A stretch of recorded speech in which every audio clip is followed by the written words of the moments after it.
Marina, última descendente reconhecida dos Guardiões da Luz, costumava caminhar sozinha pelos campos de cana-de-açúcar ao cair da tarde, coletando pigmentos naturais de urucum, açafrão da terra e genipapo para suas rendas e bordados multicoloridos.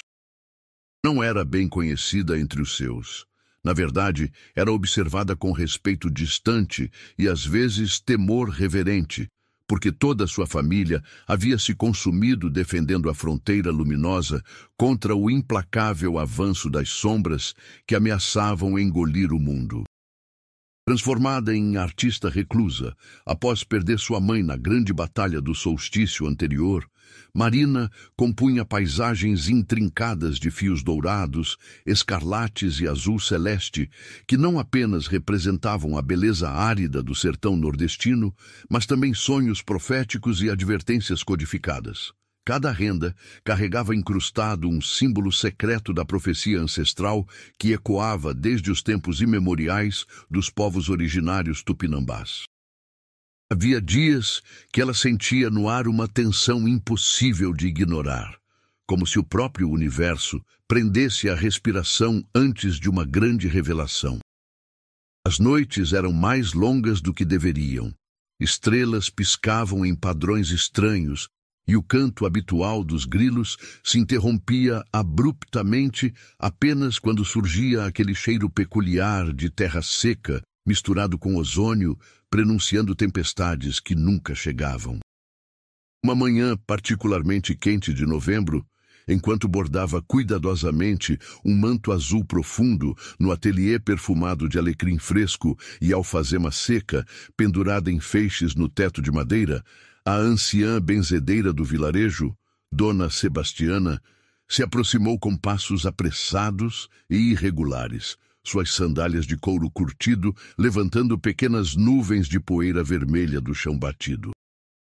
A profecia do eclipse começou, menina, disse com voz trêmula, segurando firmemente um rosário de sementes de lágrimas de Nossa Senhora entre os dedos nodosos manchados pelas ervas que manipulava diariamente. É você quem deve decidir se o último fogo viverá ou se a escuridão finalmente vencerá. Antes de continuar com a história, convido você, inscreva-se no canal e comente de onde está assistindo. Seu apoio mantém vivas essas lendas e ajuda a construir essa comunidade de sonhadores e guardiões. Marina não respondeu imediatamente, seus dedos continuando o movimento hipnótico da agulha através do tecido enquanto processava as palavras que tanto temia ouvir. Sabia, desde que era uma menina pequena, observando sua mãe bordar à luz de velas de sebo, que algum dia a profecia cairia sobre seus ombros como um manto pesado demais para carregar, mas jamais imaginou escutar o chamado tão cedo, tão perto, tão inevitável. Segundo as lendas passadas oralmente de geração em geração, misturando tradições indígenas tupinambás com histórias de resistência quilombola e sabedoria sertaneja acumulada ao longo de séculos, a chegada do eclipse total marcaria o renascimento definitivo do temido Senhor das Sombras, a entidade conhecida como Malacor, e somente o equilíbrio perfeito da chama gêmea, duas almas destinadas desde antes do nascimento, poderia restaurar a barreira ancestral da luz e impedir que as trevas consumissem tudo o que existia. Mas a jovem bordava metodicamente, e na dança precisa e deliberada de seus dedos habilidosos, sentia ecoar velhas canções de ninar que evocavam proteção divina e guia espiritual, recordando nitidamente as palavras sábias de sua falecida mãe, pronunciadas numa noite estrelada. Às vezes, minha filha querida, o destino é apenas o ponto de partida para a verdadeira coragem, não o fim da jornada. Enquanto o crepúsculo alaranjado banhava de tons carmesim e dourado a praça central do vilarejo, onde a velha igreja colonial de pedra calcária erguia-se majestosamente desde os tempos do Brasil imperial, e os sinos pesados de bronze fundido chamavam melodiosamente para a tradicional reza da Ave Maria, que reunia os mais velhos, o comandante Caio retornava finalmente ao povoado montado em seu imponente cavalo negro, como a noite mais escura sem lua. Famoso em toda a região por sua extraordinária destreza no combate corpo a corpo e pelo silêncio hermético que mantinha zelosamente sobre seu misterioso passado, Caio era um homem de aproximadamente 30 anos que inspirava simultaneamente confiança inabalável e receio prudente em partes iguais entre aqueles que o conheciam. Suas numerosas cicatrizes, queimaduras antigas e profundas, cuidadosamente ocultas, sob as mangas compridas da camisa de algodão cru, desfiado nas bordas, eram história viva de incontáveis batalhas, sangrentas e sacrifícios dolorosos feitos em nome de um poder político distante e indiferente que nunca sequer pisou as terras áridas e esquecidas do sertão profundo. Nesta noite particularmente peculiar e carregada de presságios, Caio foi convocado urgentemente à humilde casa de taipa da benzedeira Dona Sebastiana. Ao chegar, amarrando seu cavalo num poste de madeira gasta pelo tempo, encontrou a anciã e Marina, aguardando em silêncio tenso, sob a luz amarelada e trêmula de lamparinas antigas de querosene e velas grossas de sebo que projetavam sombras dançantes nas paredes caiadas. O aroma forte e penetrante de arruda seca e guiné fresco, queimando lentamente num defumador de barro, preenchia completamente o ambiente pequeno, misturando-se com o cheiro de terra molhada que vinha pela janela aberta. Malacor atravessou finalmente o portal proibido da Serra do Roncador, anunciou Dona Sebastiana com gravidade absoluta, fazendo o sinal da cruz repetidamente com mãos trêmulas. Há sinais inequívocos nos búzios, nas cartas e nos sonhos que me visitam que ele busca desesperadamente a lendária harpa de cristal. Só vocês dois juntos, unidos como a profecia determina, poderão chegar até ela primeiro e evitar a queda definitiva da barreira que protege nosso mundo. Caio observou Marina cuidadosamente pela primeira vez.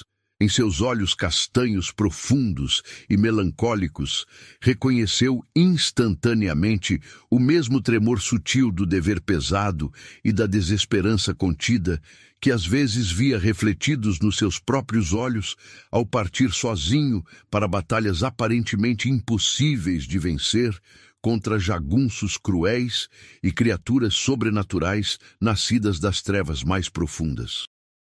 Assim, um laço involuntário, mas poderoso, os uniu irrevogavelmente ao início da travessia que mudaria não apenas suas vidas, mas o destino de todos. O vilarejo inteiro se reuniu na manhã seguinte, e os moradores, com lágrimas nos olhos, mas determinação nas faces endurecidas pelo sol implacável, lhes entregaram solenemente amuletos de proteção gravados com cruzes cristãs e símbolos indígenas ancestrais, oferendas sagradas de mel silvestre colhido nas serras e farinha de mandioca moída à mão, e ungüentos protetores cuidadosamente preparados com pétalas perfumadas de ipê amarelo e folhas bentas de arruda.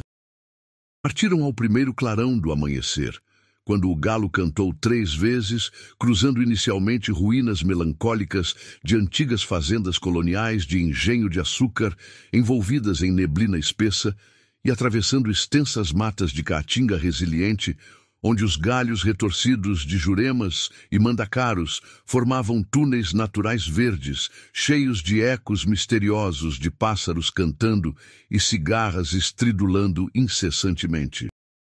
Marina, carregando cuidadosamente suas rendas bordadas mais antigas, enroladas numa trouxa de pano, guiava a rota incerta a partir de antigos padrões sagrados transmitidos através das gerações de guardiões.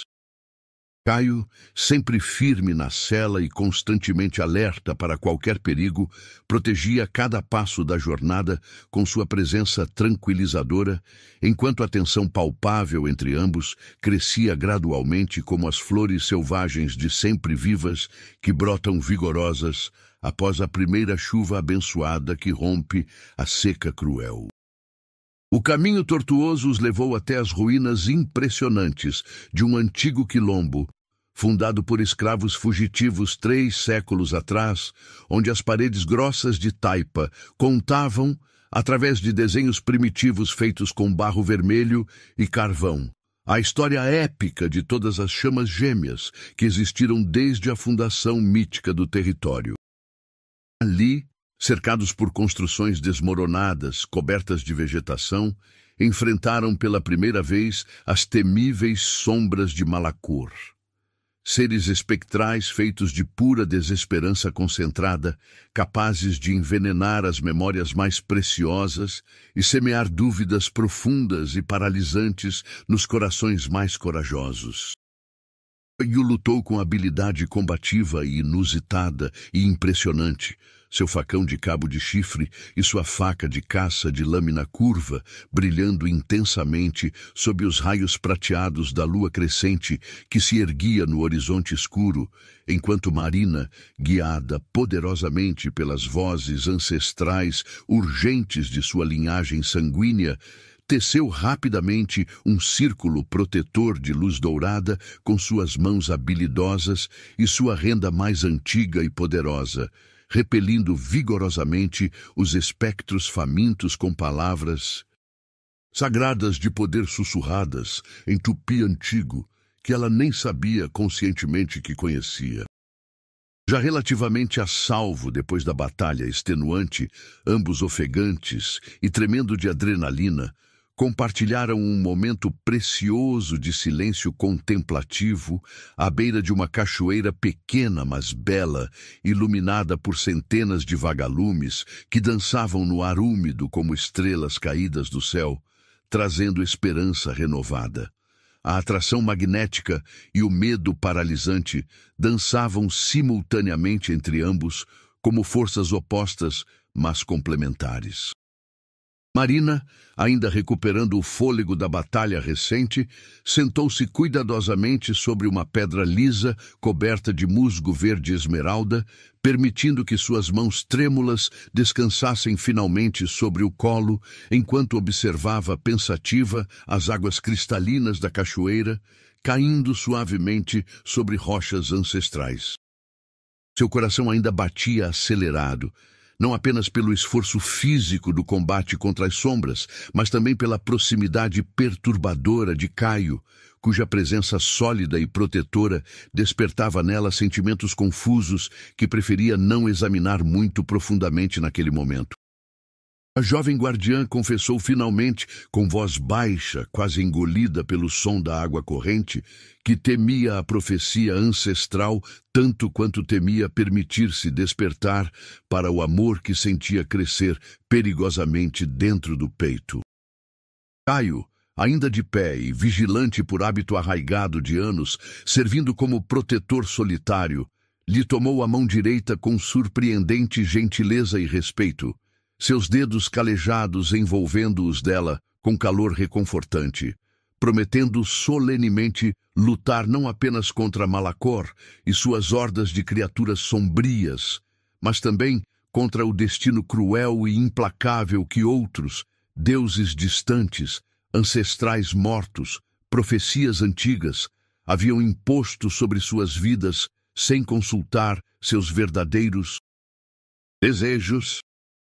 Aquela noite memorável, dormindo lado a lado, sob o manto estrelado infinito do céu sertanejo e embalados pelos sussurros misteriosos da Mata Atlântica que começava a substituir gradualmente a Caatinga, ambos compreenderam com clareza cristalina que o laço crescente entre eles era definitivamente mais antigo, mais profundo e infinitamente mais poderoso que qualquer narrativa tradicional imposta arbitrariamente pelos deuses caprichosos ou pelos homens esquecidos.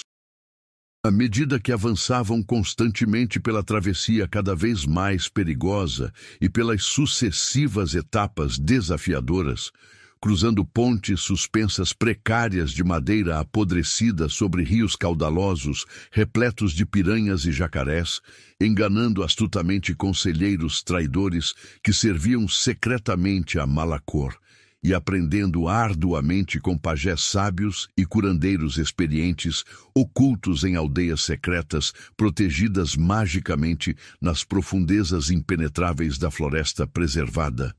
O drama existencial e o romance impossível se entrelaçavam inexoravelmente como cipós em árvores antigas. Descobriram gradualmente segredos perturbadores de suas respectivas famílias, pistas enigmáticas ocultas estrategicamente em rendas bordadas e mapas encantados que mudavam constantemente seus desenhos, e encontraram aliados totalmente inesperados que se revelariam fundamentais. Uma menina vidente chamada Yara que lia búzios e cartas com precisão assustadora. Um curandeiro centenário chamado Seu Benedito, que falava regularmente com os espíritos inquietos dos antepassados mortos em batalhas antigas, e uma anciã misteriosa guardiã de um poço sagrado escondido nas profundezas protegidas da serra, que conhecia segredos esquecidos pelo tempo. Enquanto Marina e Caio se aproximavam progressivamente da localização mítica da harpa de cristal, a batalha psicológica interna de ambos se intensificava proporcionalmente. As agressões coordenadas de Malacor se tornavam progressivamente mais violentas e sofisticadas, manifestando-se em tempestades sobrenaturais de areia vermelha no sertão que duravam dias, ventos impossíveis que arrancavam árvores centenárias pelas raízes expostas, e visões traumáticas telepáticas que faziam Marina ver repetidamente um futuro devastado e apocalíptico, onde Caio desaparecia tragicamente diante de seus olhos impotentes, consumido pelas sombras eternas. Caio, por sua parte difícil, lidava constantemente com o ressentimento amargo, acumulado em relação ao próprio destino injusto, e o temor paralisante de ser meramente uma ferramenta descartável na profecia maior, sem valor intrínseco, além de sua utilidade temporária. Mas cada desafio árduo vencido através de trabalho conjunto, cada sombra física dispersada definitivamente, cada traição dolorosa descoberta e superada, cada enigma aparentemente impossível decifrado através de colaboração, aumentava exponencialmente a confiança mútua profunda e acelerava o crescimento emocional transformador de ambos os protagonistas. Numa tarde particularmente quente e úmida, encontraram finalmente o terceiro guardião profetizado. Um velho sábio cego chamado Mestre Jerônimo, que vivia sozinho numa caverna decorada com cristais naturais brilhantes e que lhes revelou que a verdadeira força da chama gêmea não residia em poderes mágicos externos impressionantes, mas na capacidade revolucionária de duas pessoas imperfeitas escolherem conscientemente confiar uma na outra. Apesar de todos os medos racionais e feridas antigas, não cicatrizadas. A jornada continuou implacavelmente através de paisagens cada vez mais fantásticas e perigosas. Atravessaram o Vale das Ilusões, onde cada viajante via refletidos seus maiores arrependimentos, transformados em espectros tangíveis que os atacavam verbalmente com verdades cruéis, mescladas com mentiras sedutoras. Marina enfrentou a visão espectral de sua mãe, acusando-a amargamente de fraqueza e covardia por considerar o amor quando deveria focar exclusivamente no dever sagrado. Caio confrontou o fantasma manipulador de seu pai, envergonhando-o publicamente por todos os erros cometidos e todas as vidas que não conseguiu salvar em batalhas perdidas. Somente segurando-se fisicamente um ao outro, ancorando-se mutuamente na realidade presente e rejeitando verbalmente as ilusões venenosas, conseguiram atravessar o Vale Maldito intactos em sua essência, embora profundamente abalados emocionalmente. Numa clareira inesperada repleta de flores silvestres azuis que brilhavam suavemente na escuridão noturna, Marina finalmente verbalizou o que ambos sentiam, mas temiam admitir. Tenho medo de te perder mesmo antes de verdadeiramente te ter. Caio, permitindo-se vulnerabilidade genuína pela primeira vez em anos de armadura emocional, respondeu com voz rouca, carregada de emoção reprimida. Então vamos garantir que, independentemente do que a profecia exija, façamos essas escolhas juntos, conscientemente, como parceiros iguais e não como peões manipulados. Selarão o compromisso com um beijo hesitante, mas profundamente sentido sob as estrelas, e as flores ao redor brilharam mais intensamente, como se a própria terra abençoasse aquela união improvável, mas genuína.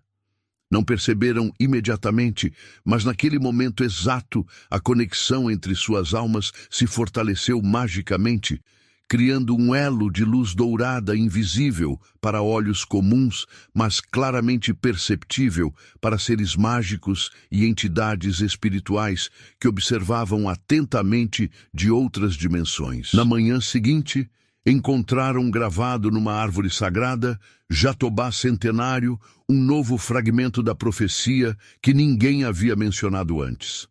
Quando a chama escolhe arder por vontade própria, em vez de obrigação imposta, queima mais brilhante que 1000 sóis. Compreenderam então que talvez pudessem reescrever parcialmente os termos da profecia através de suas escolhas conscientes, transformando-se de vítimas do destino em co-criadores ativos de seu futuro compartilhado.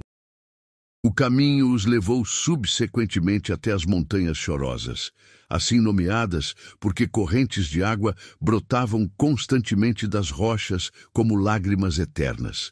Ali, precisaram escalar penhascos perigosos enquanto eram testados por espíritos guardiões que questionavam incessantemente suas motivações mais profundas. Por que buscam a harpa? Ecoava a voz incorpórea entre as pedras. Marina respondeu com convicção crescente: para proteger aqueles que amamos e aqueles que nem conhecemos ainda. Caio acrescentou firmemente: e para provar que mesmo os destinados podem escolher livremente seus caminhos. Satisfeitos com as respostas autênticas, os espíritos lhes concederam passagem segura e um presente inesperado.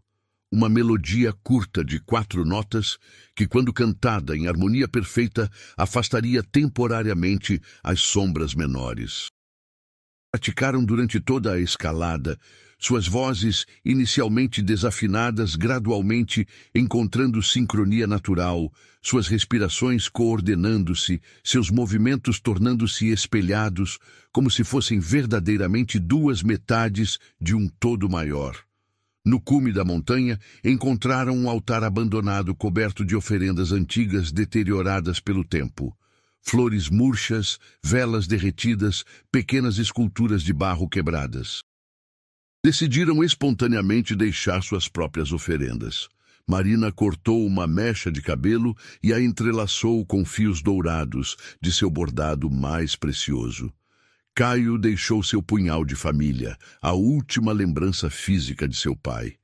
Não eram sacrifícios exigidos pela profecia, mas presentes voluntários oferecidos com gratidão pela jornada compartilhada e pelos desafios superados juntos. Ao descer o lado oposto da Montanha Chorosa, descobriram um vale fértil completamente inesperado, verde e vibrante, em contraste absoluto com o sertão árido que deixaram para trás. Era como se tivessem atravessado um portal invisível entre 2 mundos distintos, coexistindo impossível, mas harmoniosamente. Aqui a vegetação explodia em tons de verde que Marina nem sabia que existiam, e o ar cheirava intensamente a frutas maduras e flores desconhecidas que exalavam perfumes embriagadores. Caio, sempre cauteloso por natureza e experiência, mantinha a mão próxima ao cabo de sua faca reserva, intuindo corretamente que beleza excessiva frequentemente escondia perigos proporcionais. Foram recebidos por habitantes locais que pareciam viver numa comunidade utópica isolada do resto do mundo há gerações incontáveis. Falavam um dialeto antigo, misturando português arcaico com línguas indígenas já extintas em outros lugares. A líder da comunidade, uma mulher de idade indefinível, chamada simplesmente de Mãe da Floresta, explicou que este vale estava protegido magicamente desde antes da chegada dos colonizadores portugueses, preservado como santuário contra as sombras através de rituais contínuos realizados ininterruptamente durante séculos. Vocês são os primeiros guardiões que conseguem atravessar as montanhas em 70 anos, disse ela com um sorriso enigmático que não alcançava completamente seus olhos negros penetrantes. Ofereceram hospitalidade generosa, comida abundante, incluindo frutas suculentas jamais vistas, acomodações confortáveis em cabanas construídas harmoniosamente integradas às árvores vivas e banhos revigorantes em águas termais naturais infundidas com ervas medicinais raras. Mas Marina sentia algo perturbador sob a superfície aparentemente perfeita, uma dissonância sutil que fazia seus instintos de guardiã ficarem alertas. Comentou discretamente suas preocupações com Caio durante a noite, enquanto compartilhavam uma refeição privada de frutas tropicais e pão de mandioca ainda quente. Percebo também, concordou Caio em voz baixa, verificando instintivamente as saídas da cabana. Eles falam de proteção contra as sombras, mas noto a ausência completa de crianças e idosos extremamente velhos. Todos aqui parecem ter exatamente a mesma idade indefinível, como se o tempo tivesse parado. Decidiram investigar discretamente durante a noite.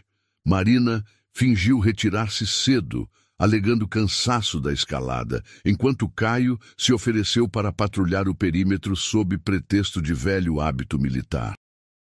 O que descobriram os perturbou profundamente.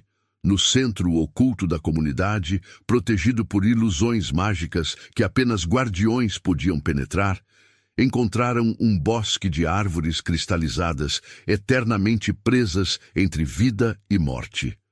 E presas dentro de cada tronco transparente, figuras humanas congeladas em expressões de terror e súplica. Mãe da Floresta os encontrou ali, sua máscara de hospitalidade finalmente caindo para revelar algo muito mais antigo e mais frio.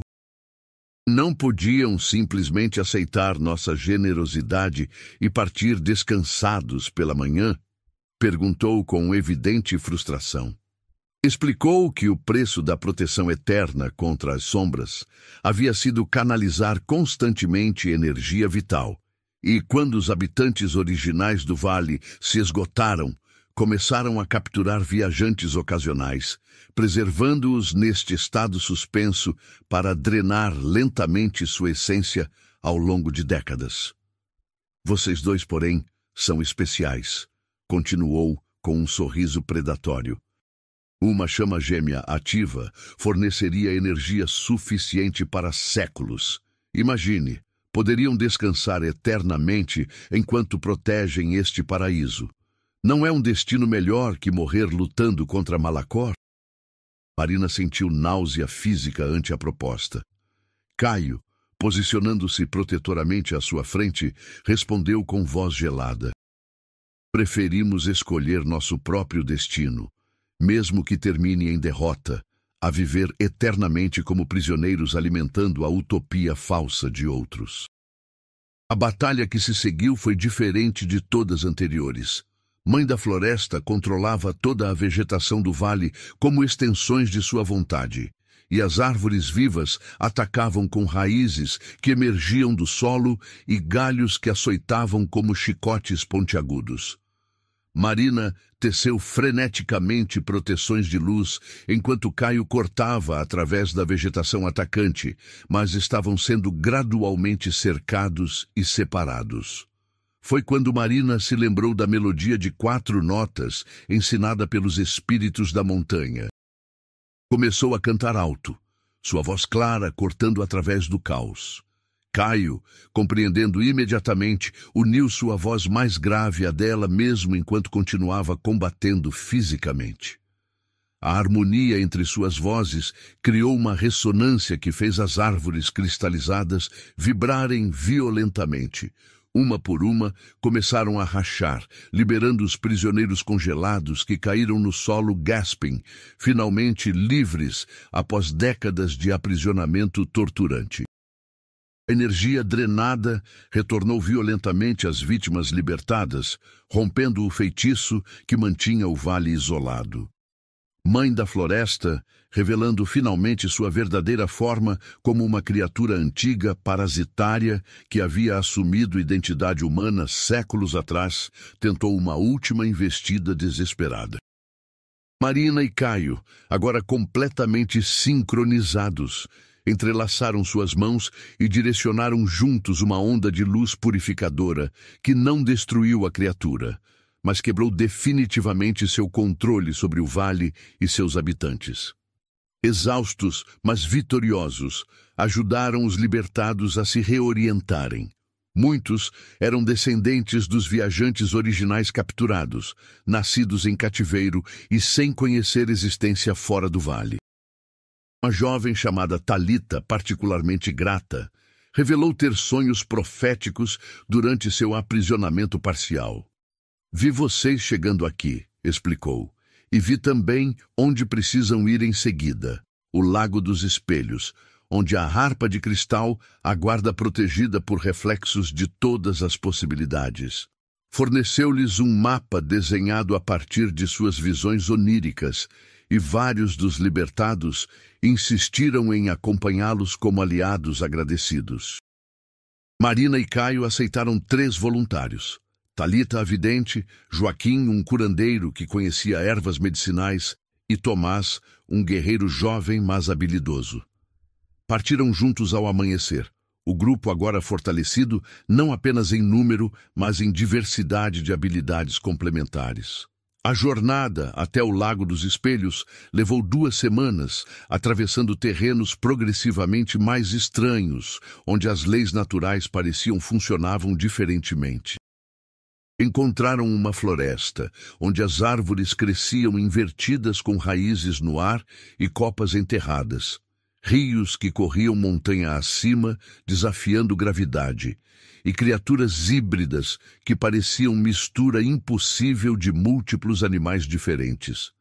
Thalita explicou que estavam se aproximando de um nexo de poder, um local onde o véu entre dimensões era naturalmente mais fino, permitindo que realidades alternativas sangrassem parcialmente uma dentro da outra. Durante uma noite de acampamento, enquanto os outros dormiam, Marina e Caio conversaram longamente sobre o futuro incerto. Quando tudo isso terminar, Marina perguntou hesitantemente: assumindo que sobrevivamos, o que você quer fazer?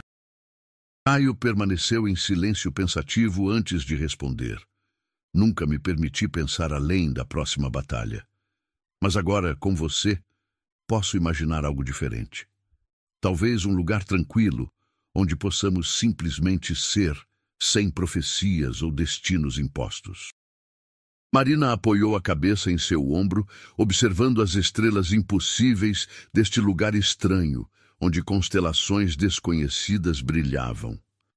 Eu gostaria de continuar bordando, mas não mais sozinha. Ensinar talvez, passar adiante o conhecimento sem o peso do dever solitário. Selaram a conversa com um beijo longo e profundo, não percebendo que Thalita havia despertado e observava com um sorriso aprovador. Na manhã seguinte, Thalita compartilhou discretamente com Marina uma visão que havia tido durante a noite.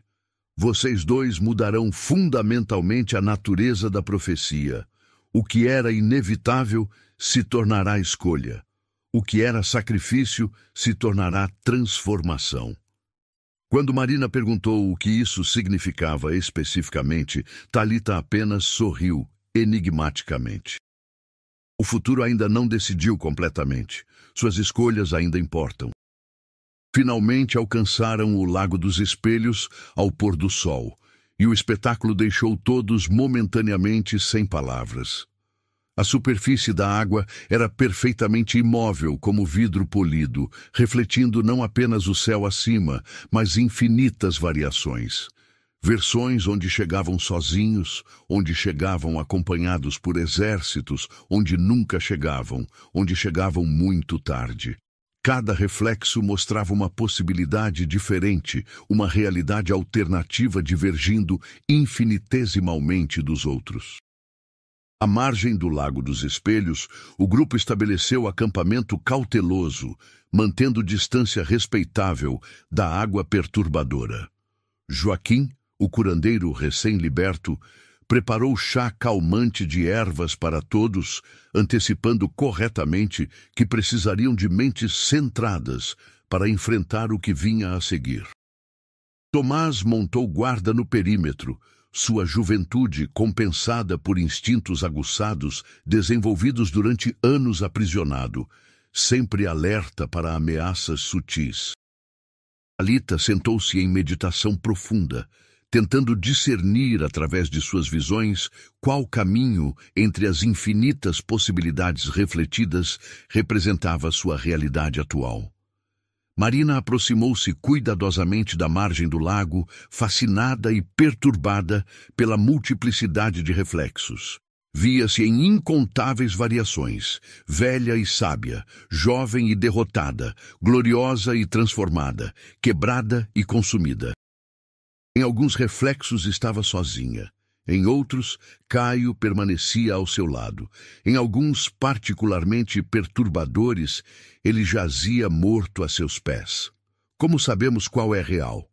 Perguntou em voz alta, mais para si mesma que esperando resposta. Uma voz respondeu, emergindo da própria água sem fonte identificável. Todos são reais, todos são possíveis. Apenas um se tornará definitivo através das escolhas que fazem a cada momento. A superfície ondulou pela primeira vez e uma figura se formou, não emergindo da água, mas sendo a água, moldada temporariamente em forma humanoide translúcida. Sou a guardiã deste lugar entre possibilidades, declarou a entidade aquosa. Buscam a harpa de cristal, mas primeiro devem provar compreensão da verdadeira natureza da escolha. Caio juntou-se a Marina na margem, observando a guardiã com cautela militar instintiva. Que tipo de prova? Ele perguntou diretamente, preferindo clareza a rodeios. A guardiã sorriu, um movimento ondulante através de seu rosto líquido. Cada um deve entrar no lago e navegar seus reflexos até encontrar a realidade verdadeira. Mas o lago mostrará não apenas possibilidades futuras, mas também passados alternativos. Mostraremos quem vocês poderiam ter sido se diferentes escolhas tivessem sido feitas, por vocês ou por outros. Mantenham-se fiéis a quem realmente são, ou perder-se-ão eternamente entre reflexos. Marina e Caio trocaram olhares carregados de significado. Não precisaram palavras para comunicar o acordo mútuo. Enfrentariam isso juntos. Entrelaçaram as mãos firmemente e antes que a guardiã pudesse objetar que, tradicionalmente, cada pessoa enfrentava o lago sozinha, mergulharam juntos na superfície espelhada. A transição foi desorientadora. Não sentiram água molhada, mas sim algo mais denso e mais rarefeito simultaneamente, como se estivessem nadando através de possibilidades líquidas. Imediatamente foram separados por correntes invisíveis, cada um puxado em direção diferente para enfrentar reflexos personalizados. Marina encontrou-se de pé, numa versão alternativa de seu vilarejo natal. Tudo parecia familiar, mas sutilmente errado. As cores ligeiramente dessaturadas, os sons abafados como através de paredes grossas. Sua mãe estava viva nesta realidade, bordando tranquilamente no ateliê familiar. Mãe? Marina chamou hesitantemente, sabendo intelectualmente que não poderia ser real, mas sentindo esperança dolorosa. A versão alternativa de sua mãe levantou os olhos e sorriu calorosamente. Minha filha, estava esperando você voltar. Chega de aventuras tolas perseguindo profecias. Fique aqui, retome sua vida tranquila de artista. Deixe que outros carreguem o fardo dos guardiões. A tentação era quase insuportável. A possibilidade de recuperar tudo o que havia perdido, a vida simples que secretamente desejava. Mas Marina observou mais atentamente e percebeu. Neste reflexo, suas mãos não tinham as cicatrizes das agulhas, não carregavam a história de anos bordando. Esta não era ela, e aquela não era sua mãe, apenas possibilidades não realizadas tentando seduzi-la a abandonar sua jornada real. Você não é minha mãe, disse firmemente, e eu não sou a Marina desta realidade. Honro a memória da minha verdadeira mãe continuando a lutar, não fugindo. O reflexo tremeu e dissolveu-se, revelando outro corredor de possibilidades. Simultaneamente, Caio encontrou-se enfrentando desafio diferente, mas igualmente difícil. Viu-se numa batalha que reconheceu, o dia que seu pai morreu. Mas nesta versão alternativa, ele chegava minutos mais cedo, salvando seu pai da emboscada mortal. Seu pai alternativo o abraçava, agradecido, e viviam para lutar outro dia juntos. Filho, graças a Deus você chegou a tempo, dizia a aparição. Agora podemos finalmente voltar para casa, deixar toda essa luta sem sentido para trás. Caio sentiu lágrimas molharem seus olhos, a ferida antiga pulsando dolorosamente. Quanto ele desejara este momento, esta possibilidade de redenção. Mas lembrou-se da sabedoria aprendida com Marina e mestre Jerônimo. Não se pode mudar o passado, apenas escolher como ele molda o futuro. Pai, eu não estava lá quando você precisava, Caio disse com voz embargada, e isso me assombra diariamente. Mas aquela dor me trouxe até aqui, me tornou quem sou, me permitiu encontrar Marina. Não posso e não vou renunciar a isso, mesmo para ter você de volta. O reflexo do pai sorriu com orgulho genuíno antes de dissolver-se. Essa era a resposta correta, filho. Siga em frente sem o peso da culpa. Caio sentiu algo se soltar dentro do peito, um nó antigo finalmente desatando. Ambos continuaram navegando através de incontáveis reflexos, cada um apresentando tentações progressivamente mais sofisticadas.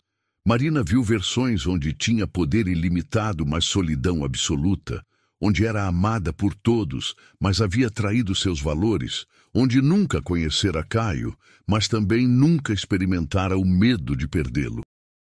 Caio enfrentou possibilidades onde era o herói incontestado, mas às custas da autonomia de outros, onde protegia Marina tão completamente que ela nunca desenvolvia sua própria força, onde evitava completamente o amor para evitar a vulnerabilidade potencial.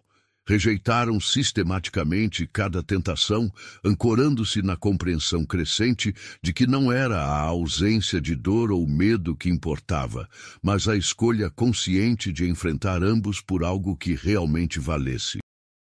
Gradualmente, começaram a ouvir um ao outro através dos reflexos. Inicialmente, apenas ecos distantes de vozes, depois mais claramente, até que pudessem se comunicar através das barreiras entre possibilidades. Marina, posso ouvir você? Caio chamou através do vazio prismático. Mantenha-se firme, estou tentando alcançá-la. Marina respondeu, sua voz carregando determinação renovada. Não venha até mim, vamos encontrar-nos no meio, parceiros iguais, lembra? Sorriu ante sua própria insistência, reconhecendo quanto havia crescido desde o início da jornada. Navegaram conscientemente em direção um ao outro através da paisagem líquida de possibilidades, até que finalmente suas mãos se encontraram novamente, o toque físico ancorando-os mutuamente na realidade compartilhada. Emergiram juntos do lago na margem oposta, onde aguardava não a guardiã aquosa, mas uma estrutura cristalina que brilhava com luz interna, o templo da harpa, finalmente revelado. Seus companheiros, Talita, Joaquim e Tomás, observavam ansiosos da margem original, tendo experimentado suas próprias versões da prova ao se aproximarem da água, embora menos intensas que os protagonistas principais. Talita gritou encorajamento através da superfície espelhada. "Vocês conseguiram! O templo está aberto!" Marina e Caio, ainda de mãos dadas e tremendo ligeiramente pela intensidade emocional da experiência, aproximaram-se reverentemente do templo. A estrutura era impossível. Parecia sólida e etérea simultaneamente, existindo firmemente aqui, mas sugerindo extensões em dimensões invisíveis. Não havia porta óbvia, mas quando ambos tocaram a parede simultaneamente, uma abertura se manifestou, respondendo especificamente à presença de uma chama gêmea, autêntica e ativa. Dentro, o templo era maior que suas dimensões externas sugeriam, uma geometria interior que desafiava a compreensão racional. Cristais brotavam de cada superfície, projetando luz fragmentada que dançava em padrões hipnotizadores. E no centro absoluto, suspensa no ar através de meios invisíveis, flutuava a harpa de cristal em toda sua glória legendária. O instrumento era simultaneamente mais simples e mais complexo que todas as descrições transmitidas através das gerações. Suas cordas pareciam feitas de luz solidificada, e seu corpo cristalino continha profundidades infinitas dentro de superfície finita. Apenas observá-la provocava resposta emocional profunda. Marina sentiu lágrimas involuntárias. Caio experimentou algo parecido com reverência religiosa que nunca havia sentido antes. Finalmente chegamos. Marina sussurrou, quase temendo que falar alto quebrasse o momento frágil. Mas antes que pudessem aproximar-se mais, o espaço distorceu violentamente. Sombras impossíveis se derramaram através das paredes cristalinas, como tinta escura manchando água pura. Uma risada profunda e malévola ecoou através do templo, fazendo os cristais vibrarem em frequências que causavam dor física. Vocês não pensaram realmente que eu permitiria que alcançassem a harpa sem oposição final? A voz de Malacor trovejou de todas as direções simultaneamente. Agradeço por me conduzirem diretamente até ela. Agora testemunhem seu fracasso, enquanto reclamo o poder que era meu por direito desde antes da fundação deste mundo patético. Malacor manifestou-se no templo, sua forma uma antítese viva da luz cristalina ao redor. Uma presença de escuridão tão densa que parecia absorver não apenas luz, mas esperança, calor, vida. Marina e Caio se posicionaram defensivamente entre a entidade e a harpa, sabendo instintivamente que este era o confronto final para o qual toda sua jornada os havia preparado. A presença física de Malacor no templo cristalino era uma afronta a tudo que o espaço sagrado representava. Onde seus passos tocavam o chão anteriormente imaculado, cristais escureciam e rachavam, corrompendo-se de dentro para fora. Sua forma era deliberadamente intimidante, 3 metros de altura quando se manifestava completamente, envolto em sombras que se retorciam como cobras vivas, e olhos que brilhavam com fogo frio que consumia em vez de iluminar. Guardiões de nada. Malacor escarneceu com voz que ecoava em múltiplas frequências perturbadoras simultaneamente. Incontáveis gerações de seus predecessores falharam em me destruir permanentemente. Por que imaginam que vocês, 2 jovens insignificantes, brincando de amor enquanto o mundo queima, seriam diferentes? Estendeu uma mão transformada em garras de sombra solidificada em direção à harpa, e Marina reagiu instintivamente, arremessando uma das rendas protetoras que carregava. A renda bordada se expandiu milagrosamente no ar, tornando-se temporariamente uma rede de luz dourada que bloqueou o avanço de Malacor. O Senhor das Sombras rosnou com frustração genuína, suas garras chiando ao contato com o tecido encantado como metal superaquecido mergulhado em água gelada. Truques insignificantes, sibilou, mas Marina percebeu pela primeira vez algo crucial. Ele não era completamente invulnerável à magia dos guardiões, apenas imensamente poderoso e resistente. Caio aproveitou a distração momentânea para posicionar-se estrategicamente entre Malacor e Marina, sua lâmina empunhada em guarda defensiva. Sabia racionalmente que uma faca comum seria inútil contra a entidade daquela magnitude, mas seus instintos de protetor exigiam ação física. Malacor riu cruelmente da tentativa brava, mas aparentemente fútil. O guerreiro corajoso defende sua amada. Quão preditível, quão entediante. Quantas vezes testemunhei exatamente esta cena ao longo de milênios? Mas então Malacor pausou, percebendo algo diferente. A faca de Caio estava começando a brilhar sutilmente, respondendo à proximidade da harpa e à presença de uma chama gêmea ativa. O metal comum se transformava gradualmente em algo mais, infundindo-se com a mesma qualidade de luz cristalina que permeava o templo. Impossível, Malacor murmurou, e pela primeira vez sua voz carregava algo além de arrogância, um toque de incerteza. Marina compreendeu intuitivamente o que estava acontecendo. A harpa não era apenas um artefato passivo esperando ser usado, mas uma força ativa que amplificava e transformava o que já existia dentro daqueles dignos de sua proximidade. Ela própria sentiu suas rendas pulsarem com poder aumentado, os símbolos bordados brilhando com significados que transcendiam as línguas físicas. E mais importante, sentiu a conexão com Caio intensificar-se exponencialmente. Podia sentir seus pensamentos nas bordas de sua consciência, compartilhar suas emoções, antecipar seus movimentos. Não estamos lutando sozinhos, Marina disse em voz alta, simultaneamente falando para Caio e para si mesma. Nunca estivemos.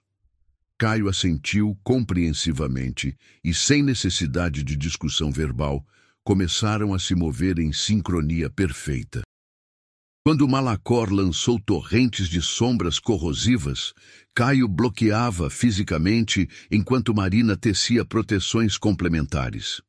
Quando a entidade tentava separá-los criando ilusões múltiplas de si mesmo, compartilhavam percepções sensoriais até identificarem o original verdadeiro.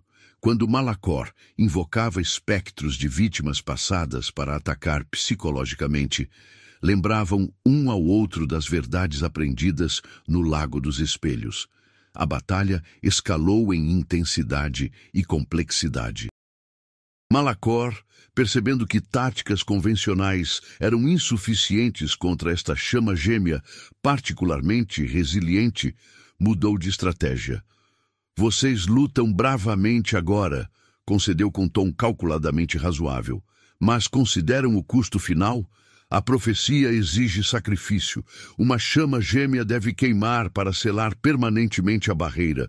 Um de vocês deve morrer para que o outro possa completar o ritual. Então por que prolongar o inevitável? As palavras atingiram como flechas físicas. Marina e Caio trocaram olhares carregados, confirmando o que ambos suspeitavam, mas evitavam discutir explicitamente. Eu farei o sacrifício, ambos disseram simultaneamente, cada um tentando proteger o outro do destino cruel. Teriam rido da sincronização em circunstâncias diferentes, mas agora apenas reforçava a impossibilidade da escolha que enfrentavam.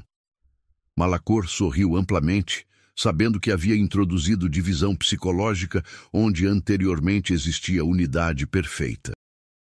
Vejam como já começam a se despedaçar, provocou maliciosamente. O amor que pensavam ser sua força é, na verdade, sua maior fraqueza. Cada um desejando sacrificar-se pelo outro, mas apenas um pode. Como decidirão quem viverá carregando a culpa de ter sobrevivido? Marina sentiu o pânico começar a se instalar, mas então algo clicou em sua mente. Uma lembrança da conversa com mestre Jerônimo na caverna de cristais. Ele havia dito que a verdadeira força da chama gêmea não estava em poderes externos, mas na escolha consciente de confiar.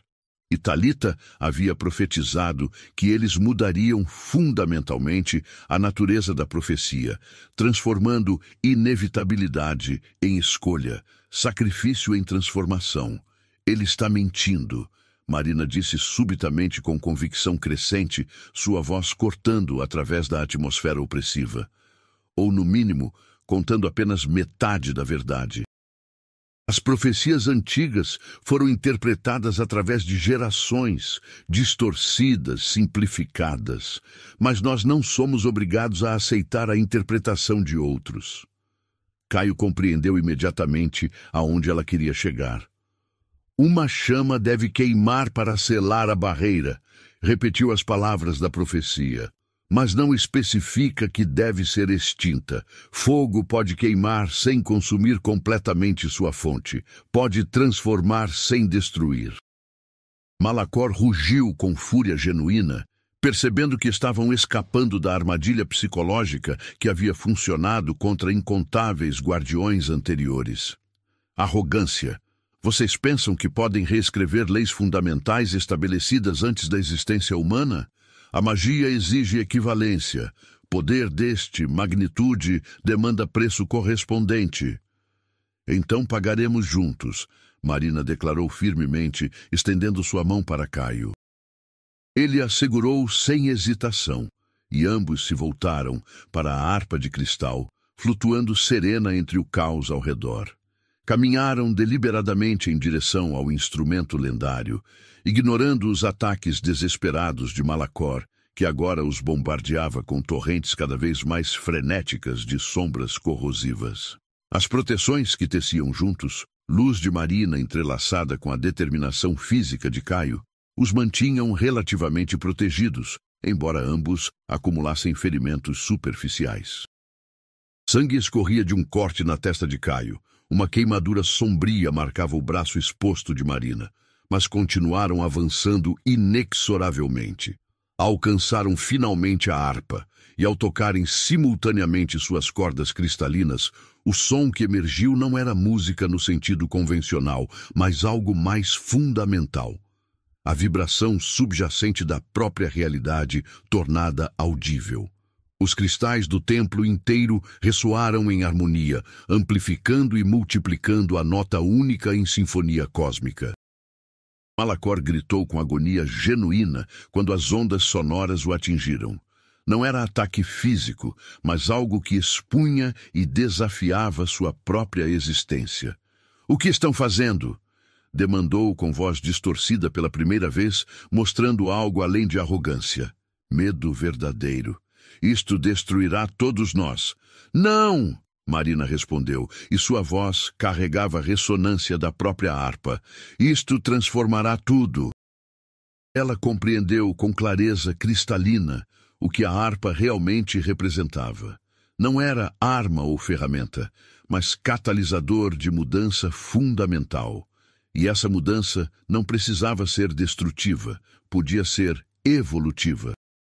Com Caio, começaram a tocar a harpa em conjunto, seus dedos se movendo instintivamente através das cordas de luz.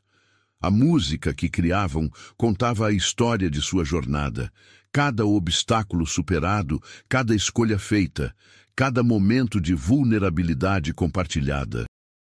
E mais importante, incorporava uma verdade que gerações anteriores haviam esquecido. Luz e sombra não eram opostos absolutos destinados à guerra eterna, mas complementos necessários que juntos formavam totalidade. A música alcançou Malacor, e pela primeira vez, desde sua corrupção original milênios atrás, a entidade experimentou algo além de ódio, fome e vazio. Experimentou memória de como havia sido antes de cair, antes de escolher sombra absoluta em rejeição à luz percebida como falsa. Não, sussurrou, mas o protesto soava fraco, não convincente mesmo para si mesmo. Eu escolhi isto, eu sou isto. Toda escolha pode ser revisitada, Caio disse, surpreendendo a si mesmo com a compaixão em sua voz. Nós não pedimos que você deixe de existir, apenas que pare de consumir outros para preencher seu próprio vazio. As palavras carregavam peso de experiência pessoal. Caio reconhecia em Malacor aspectos exagerados de sua própria escuridão interna, a parte que durante anos havia ameaçado consumir tudo em busca de redenção impossível através de violência justificada. Marina acrescentou sua própria oferta.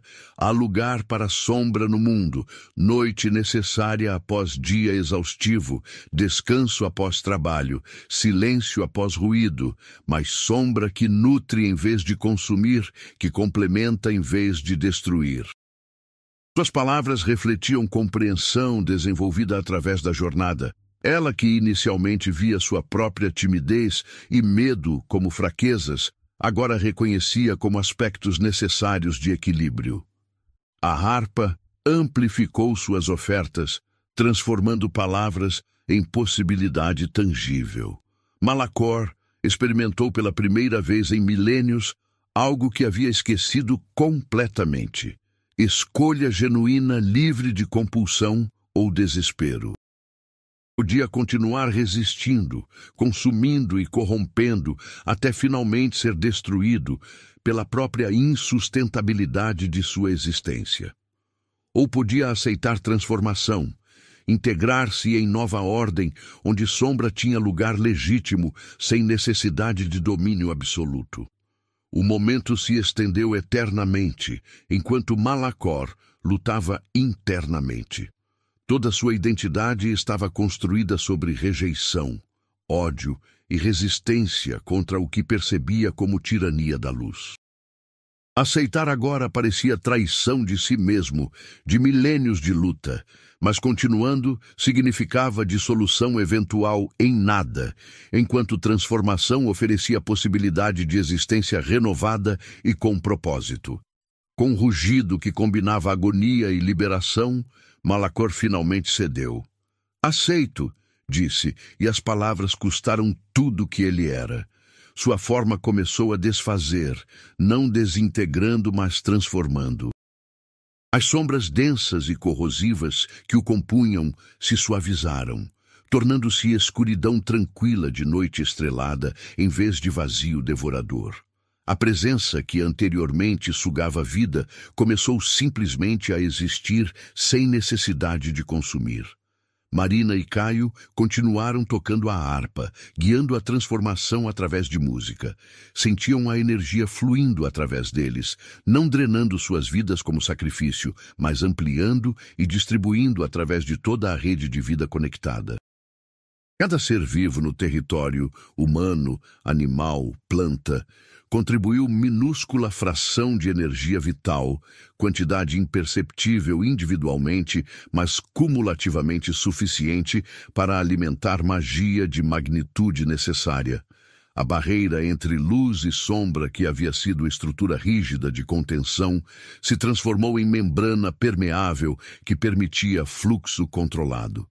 Sombra já não precisava ser aprisionada e luz já não precisava ser defendida com violência. Ambas podiam coexistir em equilíbrio dinâmico, cada uma ocupando seu espaço apropriado nos ciclos naturais. O templo de cristal brilhou com intensidade cegante por momento eterno, depois suavizou gradualmente. Marina e Caio, ainda com mãos na harpa, encontraram-se transformados, mas essencialmente eles mesmos. não haviam morrido, não haviam se sacrificado no sentido tradicional. Mas haviam mudado fundamentalmente. Carregavam agora conexão permanente com a harpa e, através dela, com toda a teia de vida do território. Poderiam sentir o pulso coletivo de existência, compartilhar alegrias e dores de incontáveis outros. É intenso, Caio murmurou, cambaleando levemente sob o influxo de sensações. Marina o estabilizou. E, através de seu toque, compartilharam a experiência, dividindo o peso até que se tornasse manejável. Juntos, ela lembrou, sempre juntos. A forma transformada de Malacor, agora mais presença difusa que entidade singular, comunicou gratidão, além de palavras antes de dispersar-se através do território como véu suave de noite acolhedora. Não estava destruído, mas integrado, parte natural do ciclo, em vez de parasita ou tirano.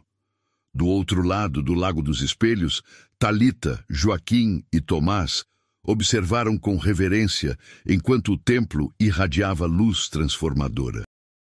Viram ondas de mudança se espalharem como ondulações em lago após pedra jogada, tocando tudo progressivamente. Árvores que estavam murchas reviveram, rios que estavam contaminados clarearam e, mais importante, pessoas através do território sentiram simultaneamente alívio profundo de medo que carregavam subconscientemente por gerações. Medo das sombras, medo do eclipse, medo do fim inevitável. Quando Marina e Caio finalmente emergiram do templo, não pareciam drasticamente diferentes, fisicamente, além de brilho sutil em seus olhos e marcas delicadas como tatuagens luminosas, onde haviam tocado a harpa. Mas carregavam presença diferente, autoridade tranquila de quem enfrentou o impossível e encontrou terceira opção entre vitória e derrota. A jornada de retorno ao vilarejo foi simultaneamente mais rápida e mais contemplativa que a ida. O território que atravessavam estava mudado, não dramaticamente em aparência física, mas em qualidade essencial. Onde antes havia tensão subjacente, agora existia paz respirável. Criaturas que anteriormente eram corrompidas por influência de Malacor, agora se comportavam segundo suas naturezas originais, e os lugares que haviam sido tocados por sombra corrosiva começavam um processo gradual de cura orgânica. Marina e Caio cavalgavam lado a lado em silêncio frequente, processando individualmente e compartilhando telepática e emocionalmente através da conexão aprofundada que agora possuíam. Não era invasivo. Cada um mantinha privacidade quando desejava, mas oferecia conforto constante de companhia genuína. Nunca estariam verdadeiramente sozinhos novamente, e ao contrário do que inicialmente temiam, isto não parecia sufocante, mas libertador. Talita, cavalgando ligeiramente atrás com Joaquim e Tomás, observava o casal com satisfação evidente. Suas visões haviam se provado corretas. Eles haviam transformado a natureza da profecia, escolhendo o caminho que ninguém antes havia imaginado possível. Vocês vão escrever novos textos sagrados, comentou durante parada para descanso próximo a um rio limpo. Gerações futuras estudarão o que fizeram, tentarão entender como conseguiram. Marina sorriu com modéstia genuína. Não fizemos nada que outros não pudessem ter feito. Apenas fizemos escolhas diferentes porque tivemos sorte de encontrar uns aos outros e aprender com todos que nos ajudaram ao longo do caminho. Olhou significativamente para seus três companheiros. Sem vocês, sem os espíritos da montanha, sem mestre Jerônimo, sem até mesmo os desafios que Mãe da Floresta e o Lago nos apresentaram, nada disso teria sido possível. Caio concordou adicionando, e suspeito que parte da razão pela qual conseguimos foi precisamente porque não estávamos tentando ser heróis lendários, cumprindo profecia grandiosa. Estávamos apenas tentando sobreviver juntos, proteger um ao outro, fazer o que parecia certo momento a momento. Sua humildade era genuína. Ele reconhecia honestamente que muitas de suas escolhas certas haviam sido feitas tanto por instinto e amor, quanto por sabedoria calculada. Quando finalmente avistaram o vilarejo no horizonte, viram que os moradores já estavam celebrando. De alguma forma, talvez através da mesma rede de vida que Marina e Caio agora podiam sentir conscientemente, todos no território haviam percebido simultaneamente a transformação fundamental que havia ocorrido. Sinos da igreja tocavam alegres, fogueiras estavam acesas na praça central, e música de violeiros e sanfoneiros flutuava no ar da tarde. Dona Sebastiana, a benzedeira anciã, foi a primeira a saudá-los formalmente na entrada do vilarejo. Lágrimas de gratidão corriam livremente por seu rosto enrugado. "Senti quando aconteceu", explicou com voz embargada. "Todos sentimos. O peso que carregávamos sem perceber, transmitido através de gerações, desde os primeiros guardiões, simplesmente desapareceu."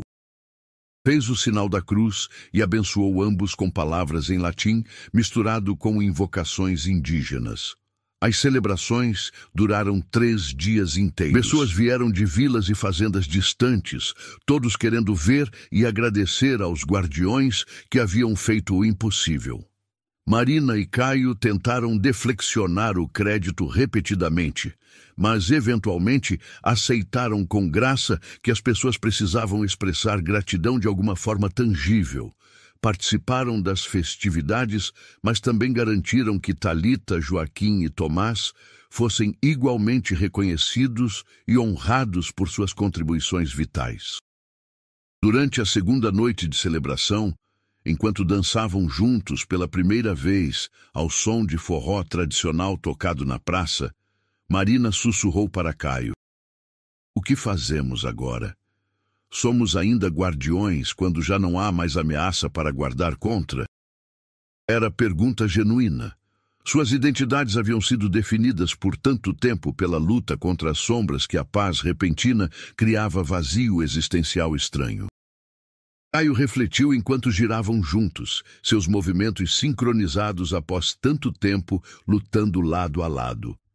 "Talvez", sugeriu, "nosso papel agora seja ensinar, não apenas técnicas de combate ou magia, mas as lições mais profundas que aprendemos, sobre escolha, equilíbrio, transformação. Há outras batalhas além de luz contra sombra. Há desigualdade, injustiça, ignorância. Podemos ser guardiões de algo além de fronteiras mágicas." Marina sentiu empolgação crescer ante a possibilidade.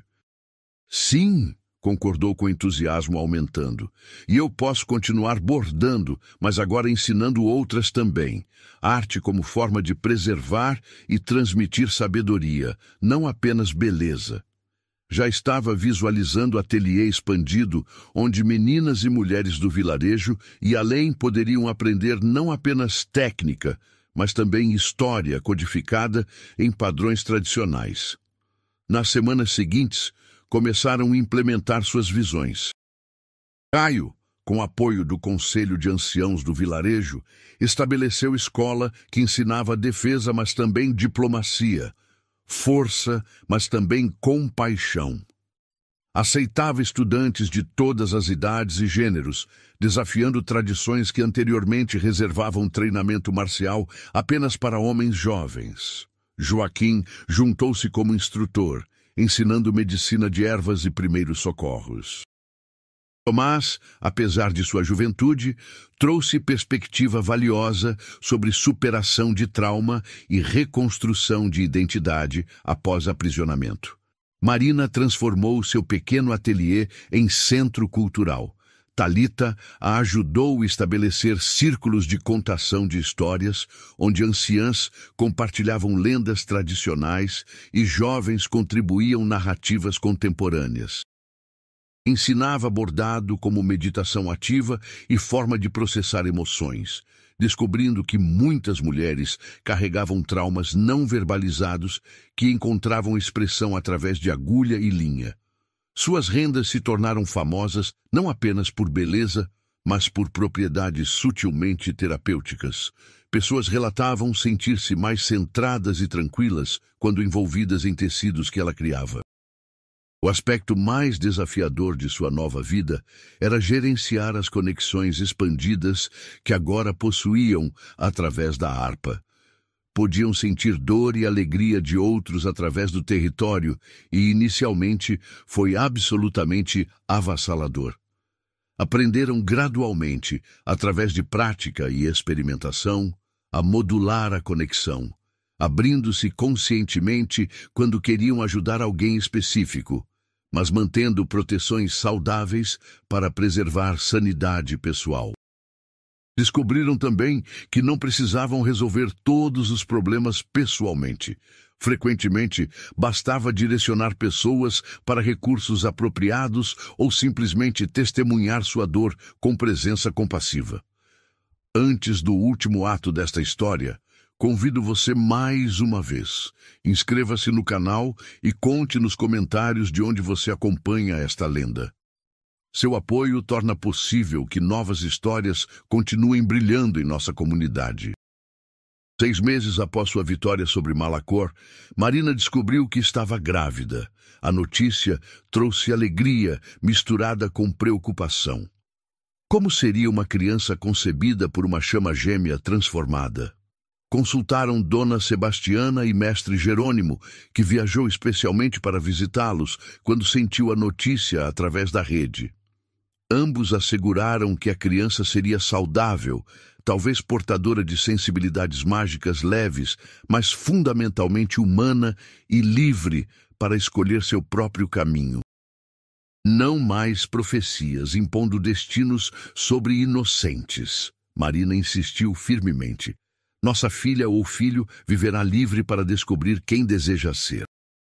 Caio concordou completamente, embora secretamente se preocupasse com as responsabilidades que inevitavelmente acompanhariam ser descendente direto dos guardiões que transformaram o mundo. Mas como Marina frequentemente o lembrava, preocupação era natural e até útil quando não paralisava a ação. A gravidez de Marina progrediu tranquilamente. O território inteiro parecia protegê-la instintivamente. Tempestades se desviavam do vilarejo.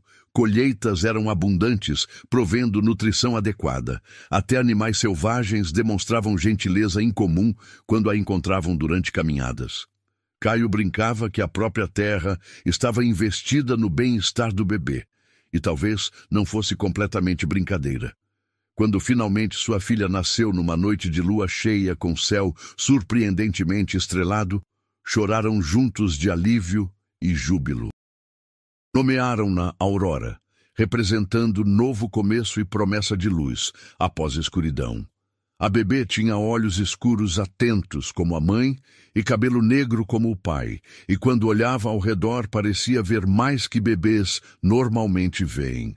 Mas era criança comum em todos os aspectos essenciais, chorando quando faminta e dormindo quando saciada. Anos passaram em relativa paz. O território prosperou sob nova ordem, onde luz e sombra coexistiam equilibradas. Conflitos ainda existiam.